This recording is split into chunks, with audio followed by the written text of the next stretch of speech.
somebody can know whether they're operating on a curse is, just like the story I've shared. You begin to see some patterns in your life, and it's correctable. Like I told you, just raise an altar.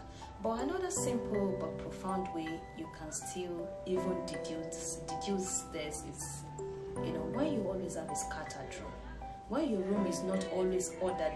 Normally a room is supposed to be a place of good ambience, but if the reverse is now the case, I'm not saying it's always because of curse, but it's a manifestation. Sometimes it's one of the proof that somebody is operating under a curse, because normally a room is supposed to be arranged orderly and all of those. And what curse does to you is that it makes you to do things that are not right. It makes you to do things in an opposite way. So your room that is supposed to be clean, arranged well, put together, is now, always the other way around. Scattered, dirty, messy,